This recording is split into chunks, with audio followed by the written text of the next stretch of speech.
一个警惕追星的导演，为什么偏偏为诚意破了例？有句话我一直挺喜欢，走得慢的人往往看得到别人错过的风景。你先别急着划走。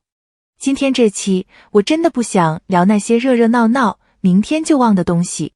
今天我想跟各位聊一件我琢磨了整整好几天，越想越觉得有点意思的事儿，就是圈里有那么一个导演，他一边公开说要警惕盲目追星，别轻易把自己的脑子交出去，一边呢，转头又表达了这么个意思，唯独程毅这个人，他愿意破个例，觉得这个演员是值得喜欢的。你先别急着往下想，你就停在这句话上，感受一下这个反差。一个最应该跟艺人保持距离，最不该动感情的人，偏偏为一个演员破了例。这事儿的分量比他听上去要重得多，你别小看他。我想想啊，怎么把这一层一层的给你剥开来讲。行，咱们不着急，慢慢说。先说你看到的那一层，也就是最表面的那层。大部分人现在认识程毅，其实是这2-3年才开始的事。古装正剧一部接着一部，眼神里是有戏的，整个人的气质是稳的，沉得住的。你随便打开一条 clip， 底下一堆人在刷同一句话，他终于被看见了。你注意这个词啊，终于，就这2个字。这个终于里面，其实藏着一个很多人刷过去就忘，根本没细想的事实。它不是这2年才突然冒出来的，它是被这个市场慢慢悠悠慢了整整半拍，才终于看见的。这里我得说清楚，不是它不行，是那阵子整个市场的口味，那个赛道拥挤到什么程度，资源是怎么个分配法，种种这些东西加在一起，让一个踏踏实实做事的人得等观众的眼睛一点一点转过来。这是第一层，表面。你去看那些讲它的内容，大多数讲到这儿也就停了，因为再往下讲不够热闹。但媒体没告诉你的是下面这一层。你猜怎么着？我翻资料的时候翻到一条线索，说实话愣了好几秒。有那么一批人是从10年前就跟他站在同一条起跑线上的朋友。你听清楚这个定语啊，不是后来的前辈提携，也不是这2年因为他戏火了有价值了才凑过来的合作方，是10年前大家都还没红，都还在横店那种地方，一天赶好几个组，拍完了就在河边坐着钓鱼打发时间的那种日子里一起熬过来的朋友。10年前，等一下，我算算，是2014还是2015那阵子？这个具体年份我凭印象说啊，你别太当真，反正就是他还完全没被大众记住的那个时期。你静下来想想看，这条线索为什么珍贵，为什么值得单拎出来说？一个人红了之后，身边全是人，这太正常了，一点都不稀奇。真正难的是，他没红的时候，身边到底有谁？然后又过了10年，红了，那些人还在不在？这就像什么呢？这就像一只长期价值股，你不看它某一天蹿了多少，涨停没有，你看的是它10年下来现金流稳不稳，根基扎不扎实。一段关系能扛过整整10年，还能扛过你还没红这个最考验人心的阶段，这比任何一条热搜都更能说明一个人的底色到底是什么颜色的。慢工出细活，菜是这样，人是这样，人和人之间的关系也是这样。这里我得插一句啊，我不是在神话他，别误会。老粉应该懂我在说什么。我追这个人，不是因为盲目，不是因为脑子一热，是因为我确实看到了一些数据之外、热搜之外的东西。而且你注意，我刚才讲的这个证据链，它整个是别人替他说的话，不是他自己站出来吹的。这两者的性质是完全不一样的。好，重点来了。真正的那一层，最深的那层，咱们绕回开头那个导演身上。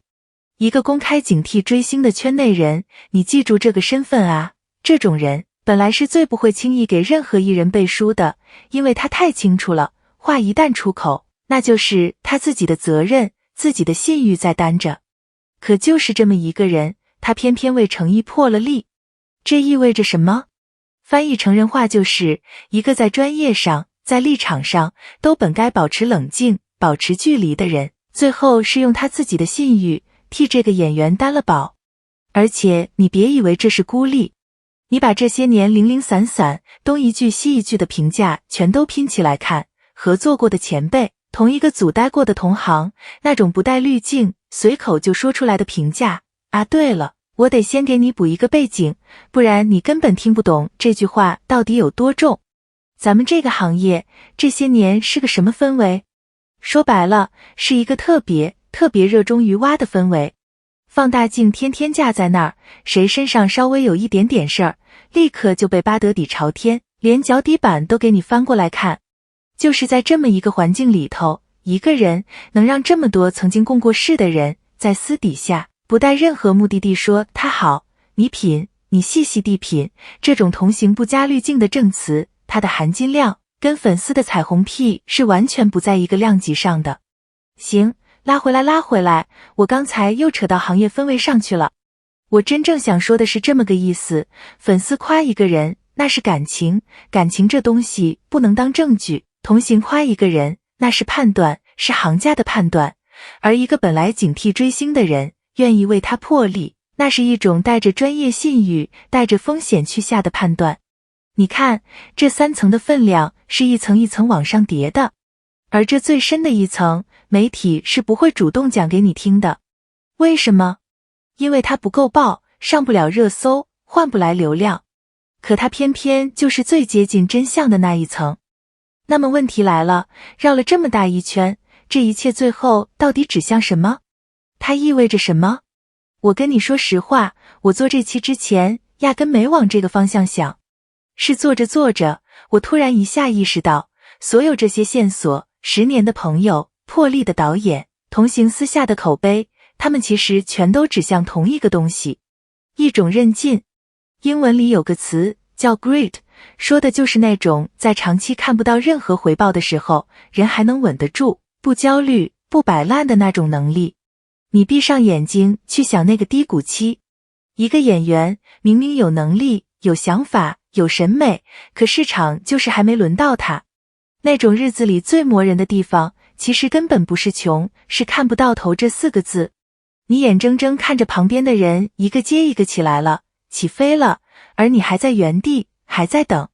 人到了这个时候，最容易干的就是2件事，要么浮躁起来，四处乱抓资源，什么戏都接，病急乱投医，要么干脆摆烂，算了爱谁谁，破罐子破摔。可他呢，在那个框架里头，选择了既不浮躁，也不摆烂。我得把这话说得再清楚一点，这不是运气。运气解释不了10年，运气也留不住那些从寒微期一路陪下来的朋友。真正能扛过那个阶段的，是一种主动的、清醒的、睁着眼睛做出来的选择，是那种我知道我在做什么，我也等得起的定力。装备齐了，打法也对，段位本来就是稳的，差的无非就是市场那一声开局的哨响而已。哨子早晚要吹。行，收个尾。说实话，说到这儿，我得跟各位坦白一件事。很多年前，我自己也曾经拿红不红这一把尺子，去量一个演员到底值不值得我关注。红了就是成功，没红那就是还差那么点意思。我那时候也是信这一套的，信得挺笃定。可做完这期我才后知后觉地发现，我量错了工具，我拿错尺子了。有些人真正的价值根本不在他哪一年爆了，哪部剧封神了，而是在他没爆的那些年里，他都是怎么熬过来的，身边最后留下了谁，圈里那些真正懂行的人是怎么评价他的。这些东西啊，热搜量不出来，播放量也量不出来，可他们才是真的。所以咱们绕回到开头那句话，走得慢的人看得到风景。这话搁当年听像是一句自我安慰，可现在我越来越觉得它更像是一句预言。懂它的人其实一直都懂，从来没变过。剩下的就交给时间吧。时间是这世上最公正的那个裁判，他不着急，但他迟早会替他把没说完的那句话说完。好，今天这期就聊到这儿。如果你也曾经拿错过那把尺子，去评论区跟我说说，你是从哪一个瞬间开始慢慢改主意的。咱们下期见。